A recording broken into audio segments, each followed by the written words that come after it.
Oh là là, le match de l'équipe de France hier.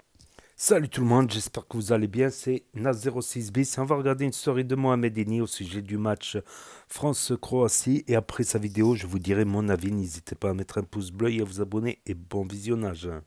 En tant que Français, je me suis régalé. Hier, France-Croatie, je me serais cru en 2022, finale de Coupe du Monde à Doha, comme face à l'Argentine, jusqu'au bout du suspense. Les gars, c'était magnifique. Enfin des dribbles. Enfin des gestes techniques, enfin du caractère, enfin des buts. On a marqué plus de buts face à la Croatie que pendant tout l'Euro. Les gars, c'est pour vous dire. C'est plus la Croatie, c'est la Roatie. Allez, partez à Roissy, prenez l'avion et dehors. La Croatie sort. Allez, c'est fini la Croatie. Non mais c'était incroyable les gars, une nouvelle équipe de France, une équipe de France qui tente des choses, une équipe de France qui a du caractère, qui a du mental, qui marque des buts. Et même une équipe de France qui arrête des pénaltys, les gars. Mais qui peut nous arrêter maintenant? Maintenant qu'on arrête des pénaltys. Oh, avant, c'était Hugo Lloris.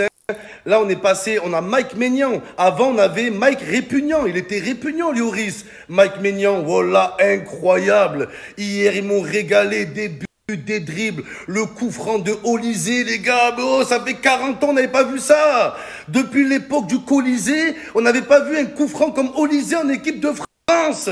Oh là, c'est plus la France, c'est les coups francs, les gars. C'est magnifique. Olysée, oh, Champs-Élysées, papa, papa, papa.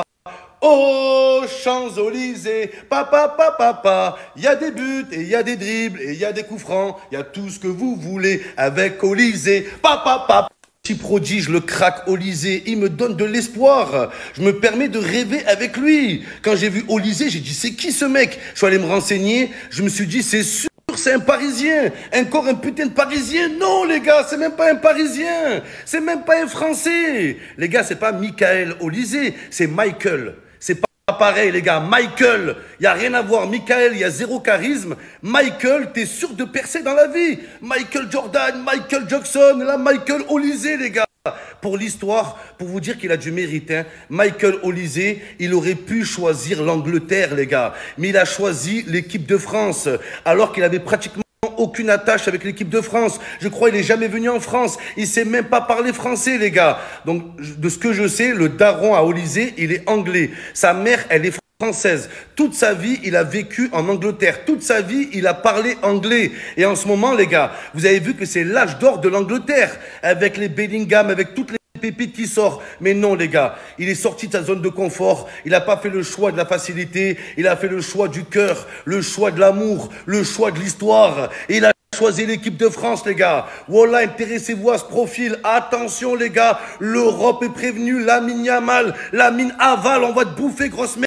Puis ce matin, j'entends, ouais, il est trop fort, le nouveau, là. Ouais, le petit génie, comment il s'appelle? Mikou, Mike, Michael? Non, c'est pas Michael, c'est Michael. Respectez les Michael, les gars. Voilà, tu prends un mec, Michael, il est là, tout petit, moche, pas de charisme, il sait pas se battre, il a pas de tatouage. Ça, c'est Michael. Tu prends Michael, grand de taille, il fait des dunks, plein de tatouages, fort à la bagarre. Voilà, il aime la vitesse, voiture de sport. Et tu prends Michael, Michael, voiture sans permis. Même pas, tu le vois, il est en vélo, le mec, il est en Hesse, Michael. Michael, il est en Hesse. Michael, il a pas de taf, il a pas de meuf, il a pas de voiture. Oh là, il a pas de charisme, c'est la vérité, il a pas de tatouage. Mais les Michael, les gars, tatouage, charisme, il est là. Voilà, les Michael, les gars, même quand ils transpirent, ils ont du charisme, les gars, c'est pour vous dire. Olysée, j'aurais dû m'en douter. Juste le mec s'appelle Michael, tu sais qu'il va aller loin, les gars. Michael Jordan Olysée, les gars, on est passé de Olivier à Olysée, c'est un truc de dingue.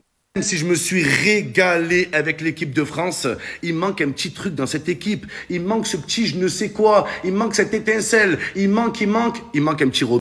Voilà, il manque un petit rebeu technique en équipe de France. Et bien sûr, je pense à Ryan Cherki. Il faut sauver le soldat Ryan. Au bout d'un moment, il mérite de jouer dans cette équipe de France.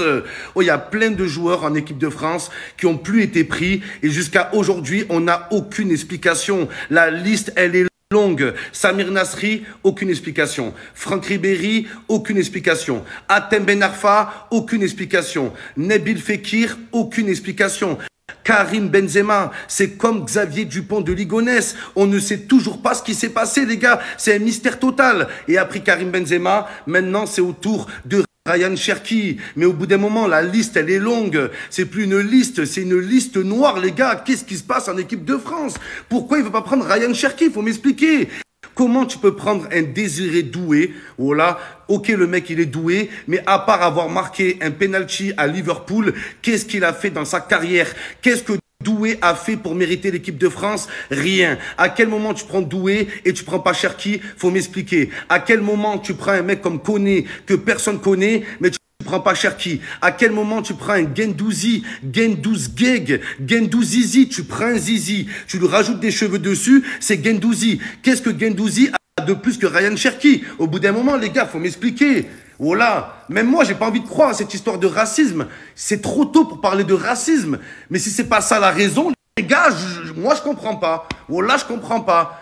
Pour l'Euro, il t'a pris des Jordan Verretou. Tu prends un Jordan Verretou, Jordan rien du tout, qui fait rien du tout. Et Ryan Cherki, tu le prends pas. Il faut sauver le soldat Ryan. Je ne sais pas ce qui se passe, les gars. Il n'y a aucune explication. Le mec, c'est un monstre. Tous les étrangers, ils le voient jouer, ils se demandent pourquoi on ne le fait pas jouer. Au bout d'un moment, Lamine Yamal aurait été français, Deschamps l'aurait pas fait jouer. Musiala aurait été français, Deschamps l'aurait pas fait jouer, les gars. Faut dire la vérité. Au bout d'un moment, c'est incroyable. C'est quoi cette vie? C'est du n'importe quoi. J'arrive pas à suivre, les gars. Qu'est-ce qui se passe? Encore plus choquant que la victoire de l'équipe de France hier soir.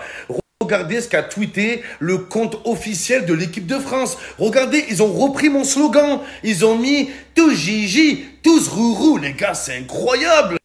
Mais jamais de ma vie, j'aurais pu imaginer que l'équipe de France allait reprendre mon tous Gigi, tous Rourou, tous Gigi, allez Rourou, les gars. Faut pas avoir peur de le dire, c'est la consécration. Oh là, c'est incroyable. L'équipe de France qui reprend tous Gigi, tous Rourou. La prochaine fois, ils vont tweeter pète-moi le cul, Giroud. Pète-moi le cul, Gigi. Bientôt, l'équipe de France, ils vont mettre, il y a Mbappé, la noisette. Ils sont capables, les gars. Ça y est, ils se lâchent, l'équipe de France. Enfin, on se lâche. Enfin, on se régale. Non, mais c'est un truc de fou, les gars.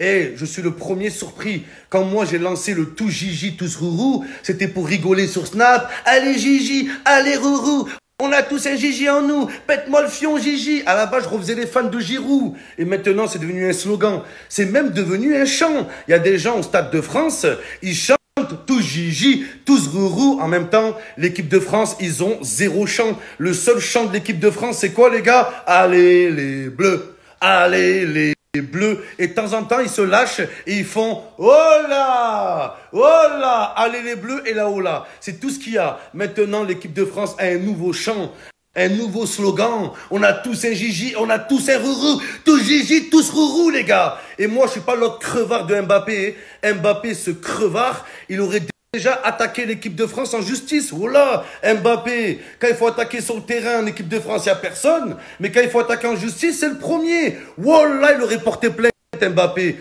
Si l'équipe de France aurait dit, moi, tu me parles pas d'âge ou quoi, ils auraient pris une de ses phrases. Donc voilà, les gars. Mbappé, viens, on fait la paix. La preuve qu'on peut prendre une de tes phrases et t'es pas obligé d'attaquer en justice. Tranquille, frérot. Moi, je le prends pas comme un manque de respect. Je le prends comme un clin d'œil, comme une dédicace, comme une consécration. Les gars, c'est incroyable. C'est quoi la prochaine étape? C'est quoi? Et voilà, c'était la story de Mohamed Eni, les amis. Tous Gigi, tous Rourou, tous Gigi, allez Rourou, tous Gigi, tous Rourou, tous Gigi, allez. Giroud qui, voilà, donc qui va pas tarder, qui a pris sa retraite internationale et comment dire, qui a pris sa retraite normalement, qui avait pris sa retraite internationale, voilà. Ouais, il est pas dans la liste. Je me suis dit peut-être est-il revenu. Pourquoi ils ont marqué Giroud? Je vois pas. Je ne le vois pas sur la feuille de match. Attendez. Non, Giroud, il a vraiment pris sa retraite internationale, il me semble. Tout comme Griezmann. Là, avec Griezmann qui prend sa retraite internationale, j'ai commencé à m'inquiéter. Tout qui allait reposer sur Mbappé. Voilà. Il n'a pas parlé de Dembélé parce que voilà, comme Dembélé joue au PSG, Il veut pas trop faire le lait avec Dembélé comme il joue au PSG, voilà. Donc, Olise, je connaissais pas le joueur Michael Olise. Ça, franchement, je connaissais pas. Bon, Koné, Bakola, euh, Koundé, Upamecano, Hernandez. Le goal, je connaissais pas Maignan. Ouais, mais si, Maignan, je connais. De nom, quoi. Après, Olysée, je ne connaissais pas. Je ne connaissais pas. En tout cas, il a ouvert le score. En tout cas, ben, gros match pour l'équipe de France, ça c'est sûr. Gros match pour l'équipe de France avec nettement une possession de balle française. D'ailleurs, il y a eu 28 tirs français dans les statistiques contre 5 tirs croates et 0 tir cadré côté Croatie. Donc, et 8 tirs cadrés côté français. Donc, il n'y a pas photo. Il n'y a pas photo. Domination de l'équipe de France. Réaction de l'équipe de France après la défaite, au match aller, parce que c'est un quart de finale. Certes, c'est pas un trophée majeur. Ce n'est pas un trophée majeur, mais c'est plus qu'un match amical, parce que là, les victoires, les buts, ça va compter pour les points FIFA, et on sait que c'est important de... Bon, la France est en tête, je crois, dans les premiers du classement FIFA. Et c'est important de rester, voilà, pour les tirages au sort, pour être tête de liste dans les tirages au sort, bien sûr, c'est important. Donc, ça reste important, même si c'est pas une Coupe d'Europe des Nations, c'est pas une Coupe du Monde, c'est pas une Coupe du Monde, voilà, tout simplement. Mais au match aller, l'équipe de France a fait peur en Croatie. Voilà, beaucoup ont enterré l'équipe de France, tout ça. Mais ils ont su sortir des ressources et voilà, et se battre et arriver à deux partout et voilà, les tirs au but. Voilà, les tirs au but. Après, il nous parle de Cherki. Ouais, Cherki, mais après, Cherki, à part Lyon, il n'a pas fait grand-chose, Cherki. Il n'a pas fait... ouais, si, à Lyon, il a beaucoup joué, certes, il a beaucoup marqué à Lyon. Là, il n'y a pas de souci. Après, il a fait que l'équipe de France Espoir, tout ça. Il n'a jamais fait l'équipe de France A. Ce n'est pas comme Hatem Ben Arfa qui a déjà joué en A, comme Karim Benzema qui a déjà joué en A, comme Samir Nasri qui avait déjà joué en A. Donc, Samir Nasri qui pour moi était un des meilleurs meneurs de jeu de son époque. Voilà. Un meneur de jeu créatif, original, plaisant à voir à jouer, qui sait orienter le jeu, qui tire les coups francs, qui parfois marque aussi. C'était pour moi, c'était un grand joueur, le Samir Nasri. Karim Benzema, n'en parlons pas. N'en parlons pas. Et sur les trois avec Hatem Ben Arfa, c'est le plus grand gâchis parce que Hatem Ben Arfa, il était capable de faire des trucs de fou, des buts du milieu de terrain, partir tout seul du milieu de terrain, dribbler tous les défenseurs. Il était capable des trucs de fou, comme on a vu aussi à Nice, certains de ses exploits à Nice, en Angleterre, tout ça. Un gros gâchis également pour Hatem Ben Arfa, voilà, tout simplement. Mais bravo à l'équipe de France. Ouais, bah il y a les polémiques depuis pas mal d'années. Le Ramadan, voilà, le Ramadan qui tombait en juin. Bon, mettons le Ramadan, il tombe en mars et ça va commencer à tomber en février, en janvier, décembre. Chaque année, ça va se décaler un petit peu. Il n'y aura pas de compétition majeure là entre mars et août, quoi. Donc, il y a eu ces histoires parce que là, pendant pas mal d'années, le Ramadan, il est tombé pendant plus d'une décennie. Le Ramadan, il est tombé l'été, en juillet, juin, pendant les compétitions. Ça posait des problèmes. Ça posait des problèmes. Bien que Karim Benzema, même le Ramadan, même le vent de vite, il arrivait à faire un triplé. Il était carrément, il était plus léger carrément, plus léger. Moi, c'est les années où j'ai fait le ramadan, je me sentais vide, même faire un sourire, j'avais du mal à faire un sourire. Même faire un sourire, c'était, j'évitais de faire un sourire, quoi. Ça me faisait un geste en moins, quoi. Ça me faisait un geste en moins.